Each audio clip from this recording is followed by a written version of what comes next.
Over the years, I've seen or met different students, come to the US with this particular fully funded scholarship, which gives them the grace to study in the US for a number of 2 years. And this is what the video is going to be about. This is what I want you to know. So we want to explore this particular website that gives international students the chance to come into the US to study. All right, and this is the Fulbright Fellowship program that I want you to know. And so in today's video, we're going to go out there and explore the pages and the website, talk about it, get to know how to go about it, how to apply, and how to get to it. It would be an amazing time. And so if you like what you're hearing, please stick and stay with me throughout the video.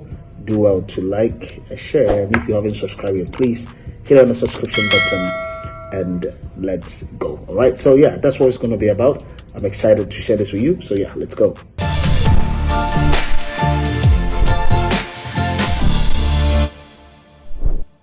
All right, guys, so this is the website to the Fulbright Foreign Student Program, the website I was talking about earlier at the beginning of this video. And so we're just going to walk through it and get to learn more about it and how to apply for it and all of that. So the website, please do check the video description. I'll leave the website there so you can have access to it. Now, Fulbright Foreign Student Program, right? This is the wonderful user interface, and you can go ahead and read more about this one. So here, Fulbright Foreign Student Program enables graduate students, young professionals, and artists from abroad to study and conduct research in the United States. So you are coming here in the US, all right?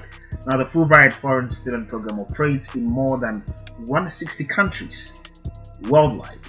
Approximately 4,000 foreign students receive Fulbright scholarships each year. 4,000, come on, man, 4,000. So if you follow the video and then you go ahead and do what you'll be shown in this video, you need to count yourself lucky to be amongst the 4,000 people who would receive the scholarship every year. Right now, it's administered by National Fulbright Commission foundations in the US embassies, and then all of that. And your country needs to be part of the list to be able to apply for the scholarship. So let's check this out. Millions, lots of countries here, I would say, to get through. Right, so many of them, mix of African, Asian, and European countries, right? Yes, to come and study in the US. So I'll just pick Ghana, and then let's see. All right, so here it's a sub-Saharan Africa. This is the address down Cantonment, and this is the website. So we're just gonna go onto that website, and then I'll have it open here already, and then we'll just go through them. So the US Embassy in Ghana, this is the overview of the program. Okay, and now to be eligible, you must be a Ghanaian citizen or permanent resident and currently residing in Ghana. Please note, Ghanaian nationals with dual citizenship from the US are not eligible for the program. So be a common member, a common national, of Ghana, living or residing in Ghana at the time of application, employed at a tertiary research or governmental institution, high prospects of receiving study leave from applicant's employer, have one of the following academic degrees. So you should have a bachelor.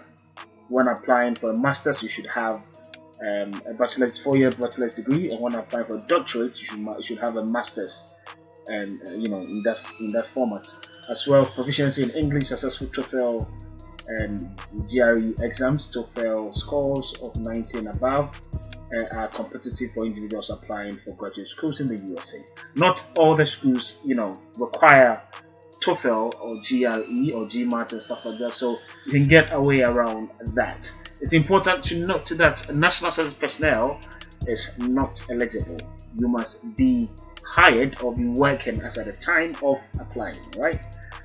Qualities of a competitive candidate: you must demonstrate leadership qualities, high motivation, well written professional applications, clearly expressed, reasons for selecting your US university preferences, and all of that.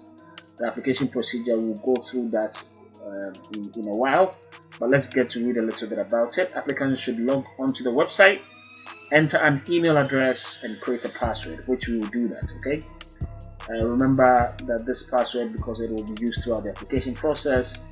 Persons from underrepresented groups, including women, persons from rural communities, or with disabilities, are encouraged to apply. All right. So, for example, if you have a bachelor's degree and you are teaching in a very remote area or a rural community, it is best to apply. You are encouraged to apply. Okay, which is very important, because they give room for people like that. And also, if you're a woman, you should also go ahead and then apply. So only shortlisted applicants will be contacted for an interview, and if you do not hear back from your application, about your application, you may revise your application and apply the following year. There's an essay to it. Okay, there's an essay to it. Now, when applying, you'll be required to write a study objective and a personal statement essay.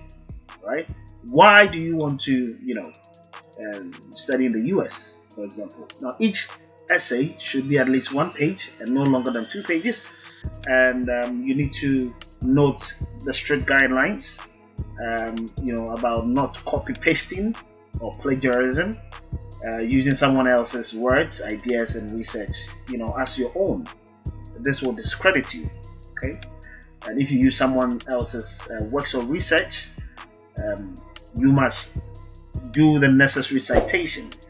It must follow the utilized, the citation, the APA, and all of that. You must also follow all of that as well. Now, what is the study objective? So it's a research objective description that you provide to help the reviewer better understand your proposed study goals. So this is an extremely important part of your application. It is the essence of why and what you want to study in the USA. Like I said, it must be clearly written and outline the following, right? So a detailed description of the program you want to pursue, which is very important. Specific about your degree objective, major field. You can get all of this on the website, so do not worry. I will put it down the video description, so you can get it. All right.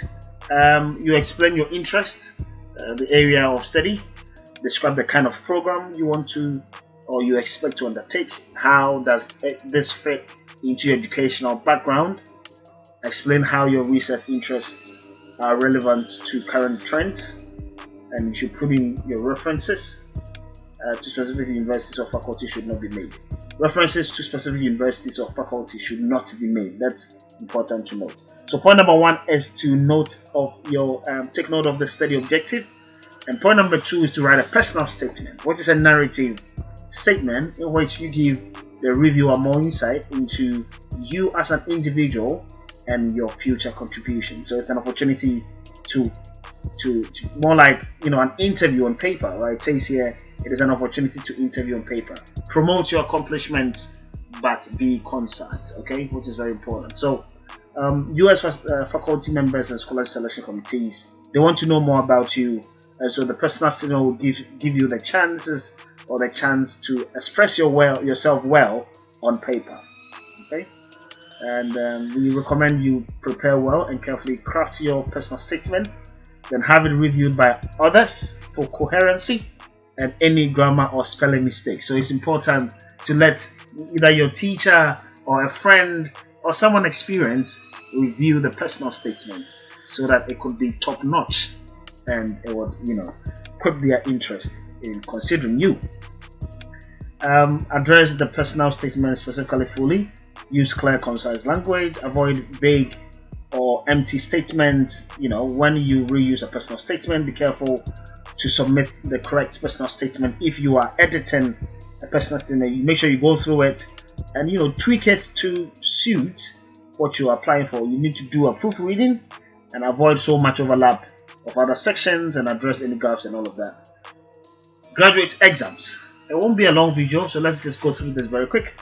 All Fulbright Foreign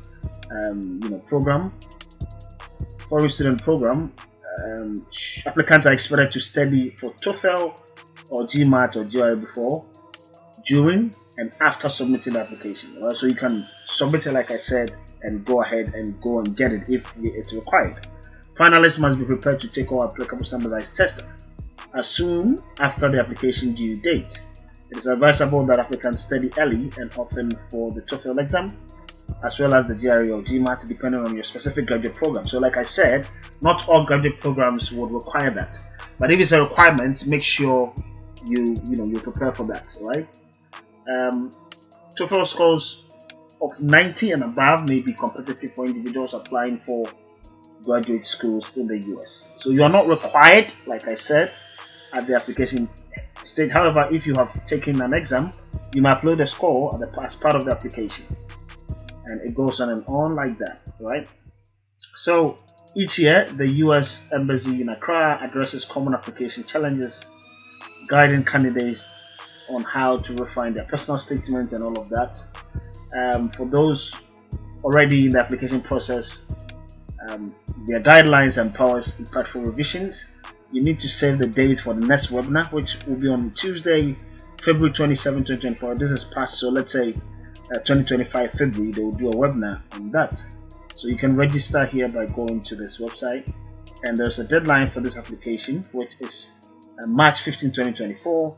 So the deadline will be March 15, 2025. Okay, this is how the application looks like. You come here, you create an account, you put your email address, your first name, last name, date of birth, and then you go on like that. So for example, if I can put down, let's say Stephen Mensa, for example, right? That will be the email address. I'm just going to put up any email address. First name will be Stephen, and then last name will be Mensa. Let's say Steve Mens, 1957 at gmail.com, for example. Okay, we have the first name, we have the last name, and date of birth. Let's do January, 4th, 1987. And there you go, continue, and it will send a temporal pin to that email address. You put in the pin, you put in your date of birth, and then you log in, right? If the email address is not correct, you can switch the email address and put in the correct one. You should have a valid email address to go ahead and apply for that. So yes, I always say it's important to always be informed so that you can make informed decisions when you have to apply. So this was Ghana. You can choose a different country altogether. Let's say I'm not sure the ones with the asterisks. Let me put it there and see. Okay, that's the website here. It has two websites actually, so we can go and check this website out. There's another one here. I believe it's the same process. It's the same process. So application opens February 1st. Application closes June 1st. Right? It's kind of strict. It goes through the same process, I believe. The grant benefits out here. It gives you the grantee round fare, one trip airfare to the US, a settling in allowance, monthly stipends, housing allowance, books and supply allowance, and a computer allowance. That's amazing to get that. Applicants must be at least 2 years into their doctoral program in any discipline at a Nigerian university. Well, this is for doctorates for Nigerians. So yeah, you can go ahead and read all of that. This is a requirement for those coming from Nigeria, and it goes on and on like that. This is the website to apply. I believe it is the same website as we checked on earlier. Yep, it's the same, but I believe different requirements. So make sure you check your country specific requirements and then go ahead and apply. So guys, that's about it. I will leave you here. If you have any questions, try to put them down in the comment section. If you haven't liked and subscribed, please do well to show us some love by subscribing, hitting on the bell notification, as well like the video so that YouTube can recommend it to other people and share. All right, I know you can make it. Don't give up yet. Keep up the good work, and you'll come out with flying colors. All right. Thank you for your time. I will end here, and I'll see you in the next one. God be with you, and cheers.